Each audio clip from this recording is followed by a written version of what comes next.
expressway with Wasabi. Bihira na makadaan ng expressway si Wasabi.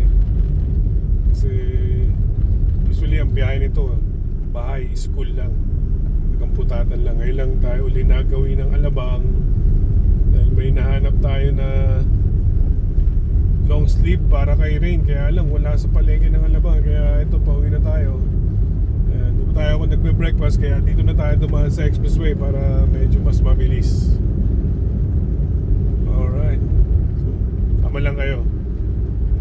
Ito si Wasabi. Righty.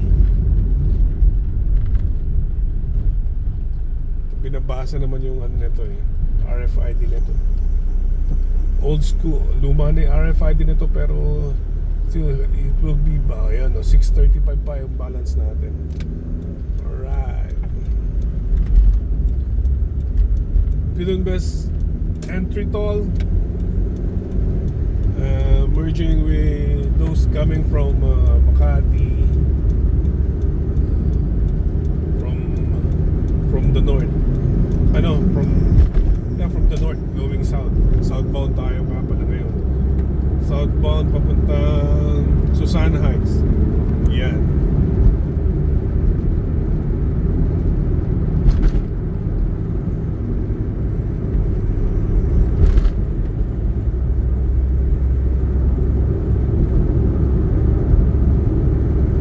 Hindi na ako sanay magpatakbo ng kotse na ganito kababa sa expressway. Takbo ko ano lang 70 lang. Hindi ko mabirit. medyo lolo na kasi si ano eh. May pagka-lolo na si itong ating sasakyan na si Wasabi. 25 years na to sa kalsada. Tapos 5 years pa na stock to sa San Pedro, sa may La Maria. Stock to simula nung nakakuha tayo ng Innova eh. 5 years to na stock up. Well, good thing ano, hanggang ngayon tumatakbo pa siya. Pinapakinabangan pa rin natin. Panghatid sundo sa mga bata, di ba? And to go get some errands tulad nito. Kaya nga lang wala tayo nakuha na ano, hinahanap natin na long sleeve na itim para kay Rain. Mamaya subukan natin pagkasundo kay Rain, subukan natin pumunta ng festival mall. Okay naman takbo niya, kaya lang parang may tugod. Hindi ko alam kung ano yun.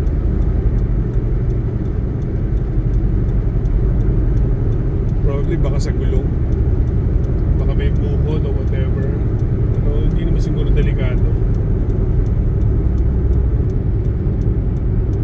That's why hindi rin ako makapagmabilis dahil nga alanganin ako dahil may kalumaan na yung sasakyan natin ngayon. Dala natin sasakyan ngayon, kaya chill lang talaga. Para lang yung takbong ano lang, takbong pogi. Makikita yung kapugian mo kung sino man yung madaanan mo.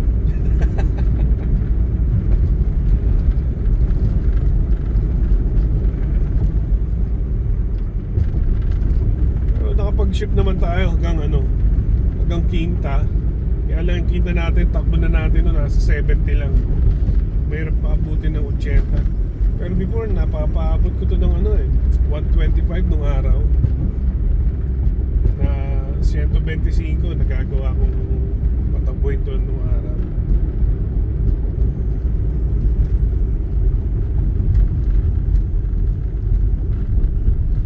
Ano to, yung sasakyan natin na to, Honda City,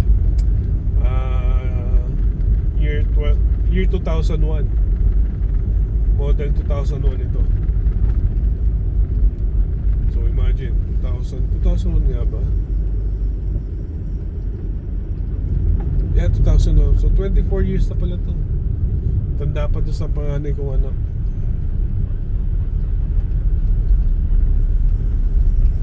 Open Sesame. So yun, 621 pa yung ating balance.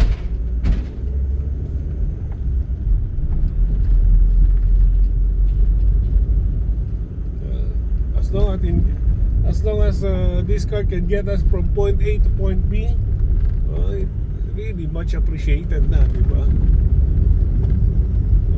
Okay naman yung aircon.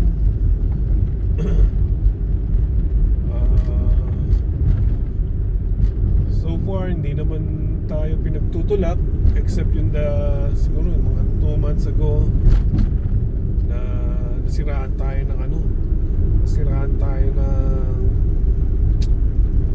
timing belt, no? Pero yun yung pinakamatindi ko na experience dito na pagpapagawa dito sa kotse na to. Even before, yung timing belt na napalitan natin. Medyo magastos nga talaga yun kasi timing belt. And good thing, wala naman masyadong, I think walang tinamaan, pero tansya ko kailangan ng tune-up nitong kotse. Tune-up lang ang kailangan nito, tingin ko, para gumanda uli yung takbo at saka yung hatak. Yun lang. Pero still waiting for the budget. Yun ang hinihintay natin, budget, para hindi naman to refurbish, para lang kumbaga mapakondisyon natin, mapatakbo natin ng maganda ulit, tsaka bumalik yung hatak. Not necessarily para ikarera, hindi naman pang karera, maganda lang yung takbo. That will be enough. Tsaka yung mga ball joint na to medyo may tama na kasi pagka liliko ka ng left and right, maririnig mo, tsaka mararamdaman mo talagang tak tak tak tak tak tak, gumagano, may tumutunog na gano'n, tsaka ramdam mo yung tak tak tak tak, gumagano na siya, left and right. Katandaan na rin dahil yun nga, 24 years old na to. Sulit na to sa amin. Inabot pa to ng panganay namin na si Raho. Kaya nawala na rin yun. Dati meron sticker to na Mom, Dad, and Raho. Tatlo na tayo ngayon. Kaya tsaka nung pinaayos namin dito, pinturahan, tinanggal na kasi naluma na rin naman eh.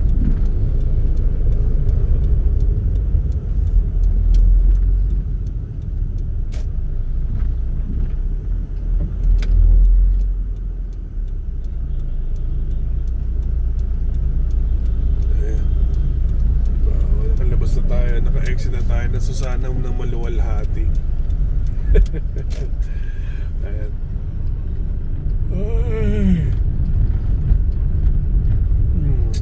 Dito na tayo sa La Huerta, Centennial Avenue. Then sa dulo nito, sa crossing na susunod, kaliwa tayo, pasok ng poblasyon.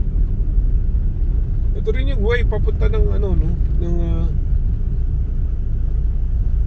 Calle 8, yung aming munting negosyo, yung ating resto bar. So dito, pagpasok nyo ng pagkanan nyo, pagpasok nyo ng La Huerta, ng Centennial Avenue, yan, dadaanan yan. Ito yung high school yan, mapapansin nyo.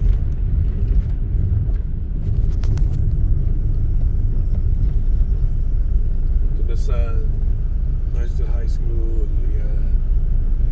Tapos katabingin itong housing. Actually bliss yan eh. Parang nakikita nyo may mga bakod-bakod na bakal. Yan.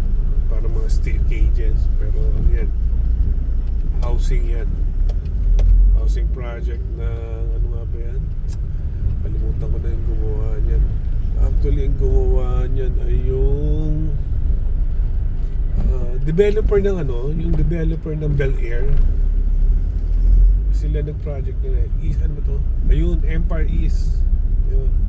Empire East, yan ang developer niyan. Ng housing na yun. Housing project na ng Muntinlupa. Diba? Empire East pa yung kanilang developer. Big time. Ang Empire East yan ang nag-develop to sa yan ang developer ng ano ba yun? Nung pinanggit ko kanina, yung sa Laguna.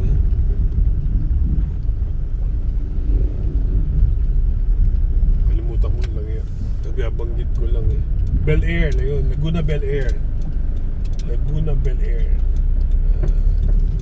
Diba? Ayan, kaliwa tayo. Pagdating sa crossing, tatawid tayo ng yung maliit na creek na yun. May tulay na doon na maliit. Yun, tatawirin natin yun. Tapos dire-diretso lang. Unang pangalawang kanto kaliwa. Yun.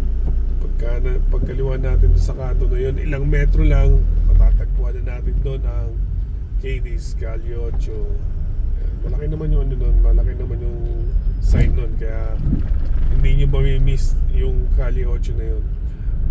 Yung kasing pader niya, may nakalagay na Calle 8, tapos may signage din naman na Calle 8, kaya makikita nyo rin naman yan agad.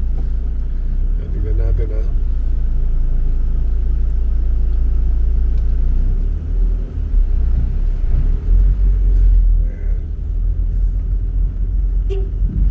Diretso lang tayo hanggang umabot tayo dun sa susunod na crossing, kanto, then kakaliwa tayo. May ginagawa dito kaya traffic ginagawa yung bangketa, nilalagyan ng bricks. Ayan, kita nyo ba yan? Nilalagyan ng bricks yung mga bangketa. So ito, kakaliwa tayo dito, and boom. Ayan. Mula dito sa kanto, mga ilang metro, makikita nyo na yung KD's Calle 8. Yan. Dito sa left side ko. Nakikita nyo dyan yung pader. Yan. Ayan. Yan sa kaliwa. KD's Calle 8. Ayan. Kita nyo na yun. Tapos mula doon, walking distance lang din naman ng bahay. Susunod na kanto, kakanan lang tayo. Walking distance, again, another mga 100 meters siguro. Yun, doon na yung bahay namin. So, yun na po. Salamat sa pagsama sa ating biyahe mula Philinvest Alabang at pauwi dito sa bayan ng Muntinlupa. Okay? This is Roberto's TV. Please don't forget to subscribe and follow sa ating Facebook channel at sa ating Facebook page at sa ating YouTube channel. Okay?